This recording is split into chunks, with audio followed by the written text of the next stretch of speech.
Franck Alizio, c'était les gens que vous avez un peu excités, qui étaient sur les Champs-Élysées, parce que si on entend, et on va le réentendre dans un instant, si on entend Christophe Castaner, c'est Marine Le Pen un peu qui a excité tous ces gens-là?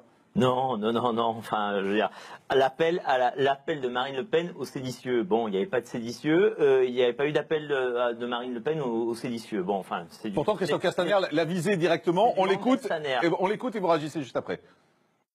Parce que ce que je constate depuis ce matin, à travers cette mobilisation de l'ultra-droite, c'est qu'au fond, les séditieux ont répondu à l'appel, notamment de Marine Le Pen, et veulent s'en prendre aux institutions, comme ils veulent s'en prendre aux parlementaires de la majorité. Et vous avez pu évoquer, faire état d'un certain nombre d'attaques directes, personnelles, sur celles et ceux qui représentent aussi la République.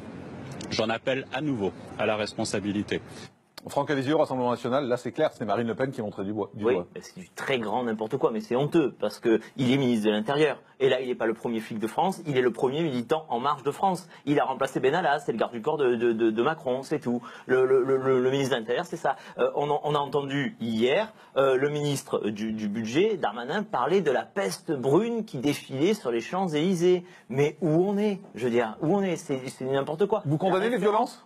Ben, évidemment, mais je crois qu'il n'y a pas un seul parti qui ne condamne pas les violences. Maintenant, la technique d'avoir fait une stratégie de la tension orchestrée. Alors j'hésite entre stratégie de la tension orchestrée et incompétence. Parce que franchement, laisser des barrières de chantier à disposition sur l'avenue des Champs-Élysées le jour d'une manifestation... À part que la manifestation ne devait pas avoir lieu là.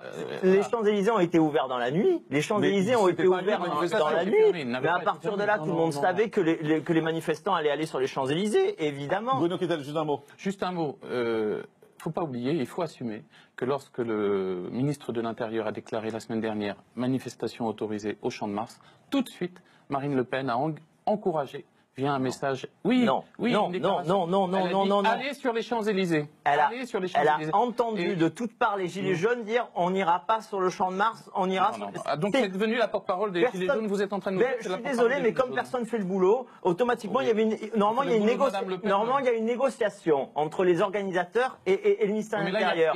Les organisateurs avaient accepté de ne pas aller sur la Concorde. Donc à partir de là, il fallait trouver un compromis et les Champs-Élysées étaient le compromis. Non, le compromis que vous souhaitiez justement pour qu'on soit dans le symbole. Non, c'était eux qui le disaient depuis des heures sur les réseaux sociaux. André Berkoff. Daniel Vaillant lui-même, l'ancien ministre de l'Intérieur de Jospin, c'est pas un mec d'extrême droite, a dit que c'est n'importe quoi et que monsieur Castaner, il lui mieux valu qu'il s'occupe de sécurité et de liberté plutôt que d'aller stigmatiser Marine Le Pen. André Berkoff. Voilà, et ce matin, sur CNews, d'ailleurs invité de Jean-Pierre Cabache, le préfet de police de Paris, a confirmé que c'était des gens commandés, dirigés par l'ultra-droite, a-t-il dit. Franck Alizio, du Rassemblement National. Oui, mais j'ai écouté aussi le préfet ce matin. De toute façon, l'ultra-droite, c'est pas vous. Mais en plus, strictement aucun rapport avec nous. Enfin, quand on connaît Marine Le Pen et qu'on sait qu'elle sanctionne de manière...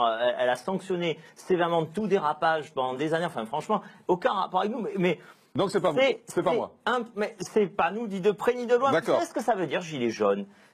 Quand on endosse un gilet jaune, et je trouve que le symbole est très beau, c'est quand on est laissé abandonné au bord de la route et en situation de détresse. Voilà ce que sont les gilets jaunes. Et Darmanin ne le comprend pas, mais c'est sûr qu'avec les restaurants à 200 €, on ne peut pas le comprendre.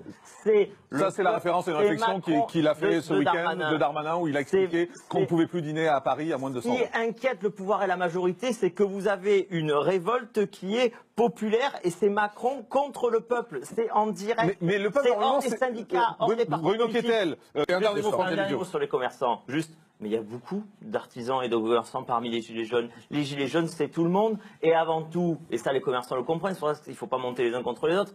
Le gilet jaune, c'est un consommateur. La bataille, c'est le pouvoir d'achat. S'il n'y a pas de gain de pouvoir d'achat, eh bien, ils n'auront pas de consommateurs. Vous l'avez vu la tension là dans le reportage. Vous l'avez vu, c'est normal, c'est du quotidien là, ça monte la tension, c'est normal, c'est l'instant. Mais la vraie logique, c'est ça. C'est oui du pouvoir d'achat et ça profitera à tout le monde. Il y a un problème de pouvoir d'achat et d'asphyxie fiscale en France.